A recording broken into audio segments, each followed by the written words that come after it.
porque lo que dijo Jorge Zárate es lo mismo que está diciendo el prefecto. Así es. El tema es que ellos están equivocados. Y cuando uno hace un reclamo equivocado y cuando uno plantea cosas incorrectas, lamentablemente puede caer en errores. Lo que ellos están planteando es incluir un nuevo parámetro, que sería el tema de la vialidad. Primero, ellos cometen un error bien grave a raíz de que yo hago una publicación en Loja Humana con una denuncia en donde yo les decía que habían incrementado sus ingresos. Ellos bajan este documento del Ministerio de Finanzas, porque seguramente no lo tenían, y se dan cuenta recién, yo creo que de muchas inequidades que existen, y tratan de plantear este tema. El tema es que lo están haciendo de una manera absolutamente populista y de una manera antitécnica. ¿Por qué? Porque el error de los criterios constitucionales y que luego se replicaron en el COTAD, dicho sea de paso con el voto del propio asambleísta, hoy prefecto Rafael Dávila, es en necesidades básicas insatisfechas. Y a mí me extraña, por ejemplo, y lo voy a decir con el mayor respeto, que Jorge Zárate, con sus conocimientos en economía, no haya analizado esa fórmula. Obviamente es una fórmula muy compleja de analizarlo, de explicarla en radio para que la ciudadanía, pero voy a tratar de ser lo más sucinto y tratar de explicarlo gráficamente. ¿Pero cuál fórmula, señor? La fórmula de necesidades básicas y satisfechas y la fórmula de distribución de recursos del COTAD es ampliamente inequitativa. ¿Por qué? Porque la fórmula de necesidades básicas y satisfechas genera un logaritmo, una curva logarítmica.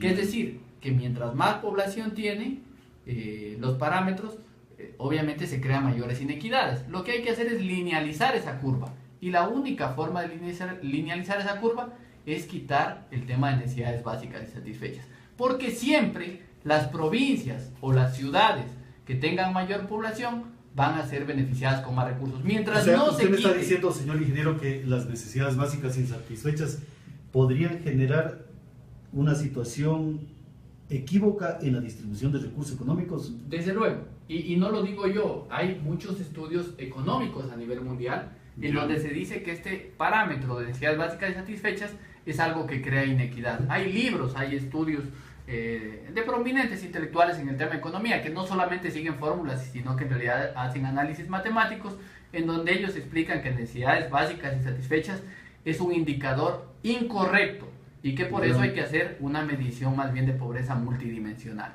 El prefecto lo que intenta es meterle, yo diría, una fórmula. ¿Por qué digo yo que es populista? Porque primero, yo le reto al prefecto, por ejemplo, que si él dice que eso va a servir para mejorar la inequidad en la distribución de fórmula de recursos, hagamos una corrida, que hagamos públicamente, yo le reto incluso a un debate. Hagamos matemáticamente la corrida de la fórmula del COTAD, que él incluya el parámetro que dice que va a generar equidad y yo también lo incluyo. Y veamos y demostrémosle a Loja si eso va a generar o no equidad. O sea, la reforma constitucional que plantea el prefecto de la provincia de Loja no solucionaría nada. No soluciona el problema y obviamente no toca el trasfondo del asunto. ¿Pero por qué no sirve, señor ingeniero? ¿Porque está mal planteada o porque no tiene la suficiente sustentación de acuerdo a lo que sería el tema de las necesidades insatisfechas y también la fórmula que distribuye los recursos económicos? Primero porque está mal planteada, porque no se puede incluir un parámetro matemático por kilómetros de vías. Lo que existe como parámetro técnico para el tema de vías es un coeficiente de Engels. Eso se hace todo un cálculo matemático que de hecho lo utiliza ahora Semplades en los temas de planes de desarrollo y ordenamiento territorial. Es decir, el planteamiento del prefecto no se podría incluir en una fórmula matemática. Es el primer punto.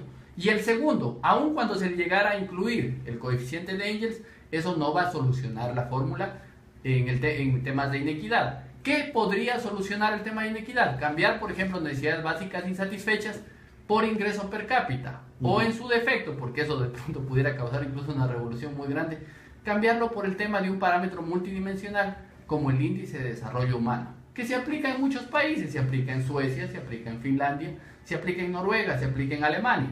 Es un parámetro que mide la pobreza de manera multidimensional y que obviamente es casi lineal la curva y obviamente se generan menos inequidades. Pero allí me está diciendo usted, señor ingeniero.